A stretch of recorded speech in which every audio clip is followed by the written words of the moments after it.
weekly City Hall update during this school vacation week. Mayor, Good morning, Joe. how are you today? Doing fine, thank you. Just saw some flakes flying by my window. I haven't looked at the forecast, but hopefully it's not too bad. Not today. I think tomorrow night, and then again on Friday, and then again on Sunday. It's one of those Okay. winters, Mayor. Sure, no, I get it. Yeah. It is what it is. It is, but it is school vacation week, so kids can be using the outdoor activities for winter for sure. Definitely. I remember my grandmother saying, "Well, in the fresh air, it gets that rosy red cheek."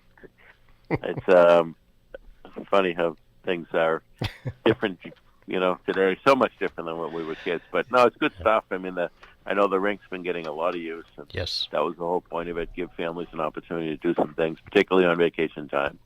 And of course we have the other rec programs going year round.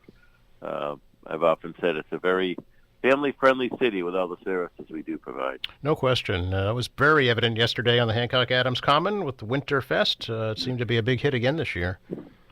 Yeah, I know that we went more inside, as you know, this year. Mm-hmm. We've tried some outdoor stuff, but it gets very expensive too with all the tenting and heating and so forth. So we did have some good indoor programming, and I understand we had more people than we did slots, so that's unfortunate, but still another nice activity for our Quincy families, for sure. Absolutely. No question about it. And plenty left to do this week as well, both in and outdoors.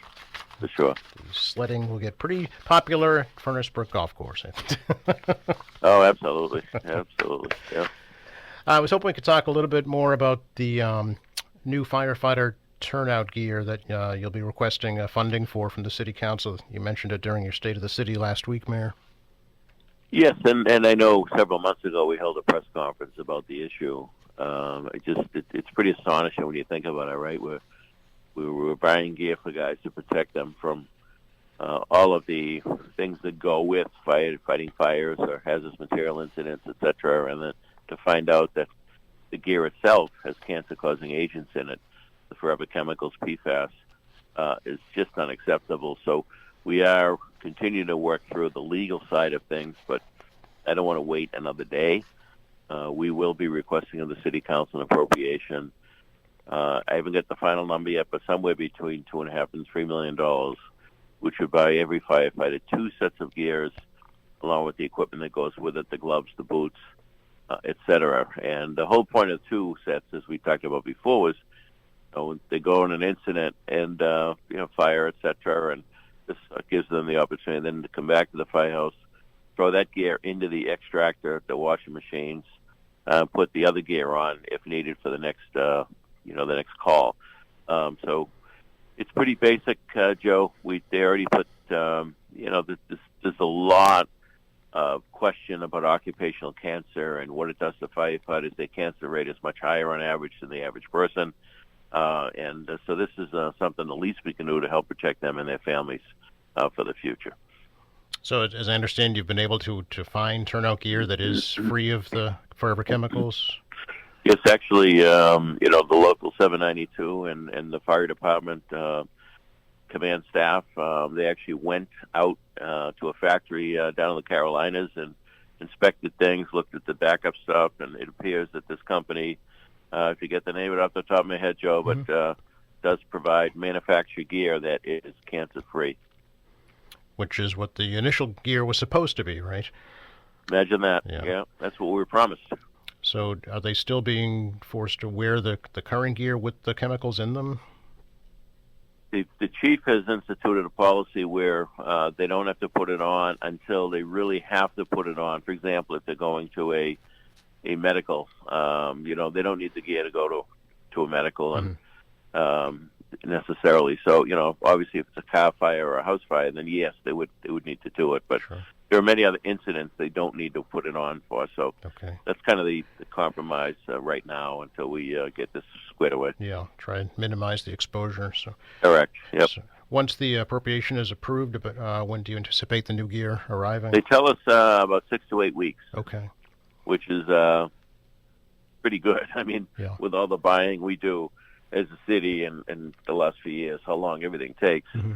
Like apparatus, 3 years, in some cases 4. So it's nice to know that we can get this in a matter of a couple of months. Sure. So, and are you hoping to recoup this ultimately from this lawsuit against the other company? Well, at the very least, the stuff we purchased, Yeah. with the understanding that had nothing in it. Absolutely. Okay. We'll be pursuing that. Okay. Very good. Good news for sure. Mayor, I wanted to ask you about an item that came out of the news last week regarding the city's request to the state Supreme Court to allow the statues to be installed at the front of the new public safety complex. Yes, as you know, Joe, the city is being represented by the Beckett Fund at no cost. I know the plaintiffs are being represented by the ACLU. It's my understanding from day one, the Beckett Fund was prepared to go all the way with this. They feel that strongly about it. They've never lost a case at the U.S. Supreme Court, by the way. So they took the case, and they're the ones that managing the case, and they're doing the briefs. And I don't think we have a date yet, but yes, we'll be filing and then appearing before the Massachusetts Supreme Court. How is this different than the appeal of the injunction? Well, you're asking the wrong guy because I'm not an attorney. Okay. But it's felt that the injunction was not legal from our team. So that's one. Two is they felt the overall issue was really missed by the judge at the local level. So we'll see what happens. Again, we're blessed, fortunate to have the Beckett Fund handle this thing. It's not costing us a nickel, so we'll see what happens. And does this supersede the Superior Court case, or do you know how that works? Mass Supreme Court that's it. Okay. The Massachusetts, correct. Yep, that's the top rung. Where are the statues right now, Mayor? They're still in search. Okay, so they are they in the city? No, they're not. They're in a complex outside the city. I see. The company we deal with owns. As I understand, the police department's pretty much moved in. Is that right? Yeah, almost all of it. I think patrol this week. I think the first roll call will be probably sometime this week. But yes, they've been gradually moving over. The detectives, the various departments. There's a lot of divisions, as you know, within the department. Yep. A lot of missions within the mission, and everyone seems to be very pleased. We'll continue to work through the punch list, which is normal under any construction project, but particularly one of this size. So contractor will continue to adjust and fix those items they come across as the department begins using the space. So good stuff, absolutely. And is the fire administration also moved in? I don't know if they've moved in yet. I know Okay. the fire chief's been in there. Mm-hmm. So I think that it definitely was some partial, but as you know, it's purely admin with the fire department. Mm-hmm. We have no apparatus there. But it's going to be a very nice space for the public when they do have to deal with the fire department, fire prevention and inspection on, alarms and so forth. It's going to be a much better experience for the public than trying to navigate the old Central Firehouse in Quincy Ave with no, ADA access, Yep. etc. So this is going to be a great move for the public. Oh, yes, I had a chance to tour it with the chief a few weeks back, and it's stunning for sure, no question. Notice. Absolutely, and there's areas for before the public come in, and there weren't any rooms really to bring the public in there. Mm-hmm. They were in a lobby with other people around trying to communicate their situation. It just wasn't healthy overall. So this will have all the necessary bells and whistles and rooms and resources to deal with pretty much every issue we anticipate. Yeah. I noticed some big trees in front of the old station taken down last week. Is that in preparation for demolition? Yes, indeed. And then, of course, once that's done, there'll be a lot more trees planted on site. So this site's going to be a lot more greener than it was before. For Sure. Yeah. All right. Good to talk to you, Mayor. I hope you enjoy your vacation week here. It's no different for me, but thank you, Joe. You also. Thanks very much. I know. Bye-bye. It's Mayor Thomas Koch, our weekly City Hall update here on AM Quincy.